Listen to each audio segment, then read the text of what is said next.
Setiap kota menyimpan kisahnya sendiri. Kisah yang tidak selalu terdengar karena ia ditulis dalam langkah kecil, dalam diam yang dibiarkan tumbuh, seperti aksara yang baru saja dikenali.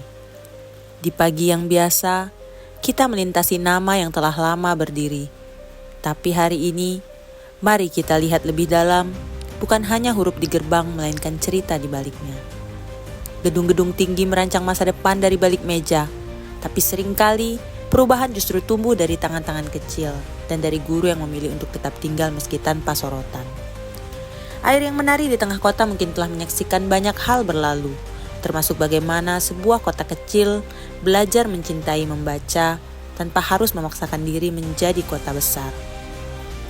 Di antara tugu-tugu dan jalanan yang padat ada ruang bagi sunyi untuk tumbuh, sebuah jeda di mana seseorang bisa bertanya, apa makna hidup kalau tak mengenal kata?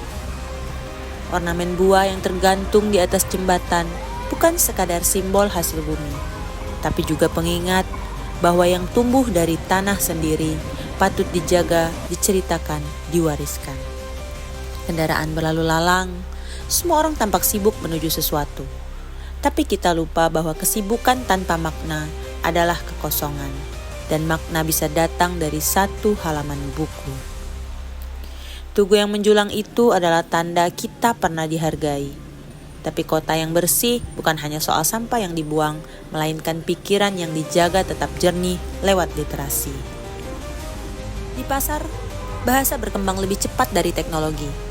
Dalam tawar-menawar, ada pelajaran tentang ekonomi, persuasi, bahkan empati. Tak tercatat di papan tulis, tapi terukir dalam ingatan anak-anak yang ikut mendengar. Di tangan para ibu, sayuran ditimbang sambil cerita ditanam. Di langkah para bapak, perjalanan menjadi pelajaran. Dan literasi bukan sekedar buku, tapi hidup itu sendiri. Jauh dari keramaian, sekolah-sekolah berdiri sederhana. Bukan istana ilmu, tapi ladang di mana tunas-tunas pikiran sedang ditanam. Dan disiram dengan keikhlasan. Anak-anak datang bukan hanya membawa tas, tapi juga pertanyaan dan rasa ingin tahu. Mereka tidak datang untuk diisi, mereka datang untuk dihidupkan dan sekolah ini paham itu. Pintu kecil menuju ruang baca terbuka perlahan. Tak ada karpet merah, tak ada poster promosi, hanya buku-buku yang diam menunggu untuk disentuh dengan ketulusan. Di saung kecil di luar kelas, angin menjadi teman baca yang paling setia. Tak ada AC, tak ada layar digital, hanya cerita dan anak-anak yang larut dalam halaman. Keramik dingin jadi alas yang menenangkan kaki dan pikiran. Tak ada bel yang memutus imajinasi. Mereka membaca karena ingin tahu, bukan karena disuruh. Pojok baca di kelas tidak mewah, tapi cukup nyaman untuk jadi tempat pulang. Setiap anak punya buku favorit dan setiap halaman jadi tempat rahasia di mana mereka bisa menjadi siapa saja. Seorang guru masuk kelas, langkahnya biasa, tapi matanya menyimpan banyak harapan. Ia tidak datang untuk mengisi, tetapi untuk menemani.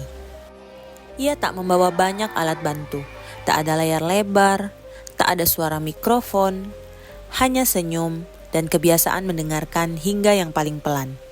Ia tahu, tak semua anak butuh dijelaskan panjang lebar. Kadang cukup satu kalimat yang tulus untuk mengubah hari. Ia tak selalu bicara banyak, tapi hadir sepenuhnya dan kehadiran seperti itulah yang sulit dicari, tapi sangat berarti. Dalam diamnya, ia menanam harapan satu persatu. Rak buku di perpustakaan menjadi ladang pilihannya. Ia tahu tidak semua buku cocok untuk semua anak, maka ia pilih pelan, dengan naluri seorang pendengar, bukan pengajar semata.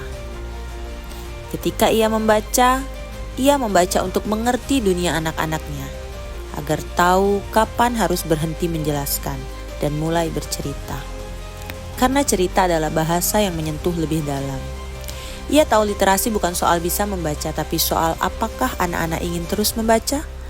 Apakah mereka merasa punya tempat untuk itu? Apakah mereka tahu suara mereka berharga?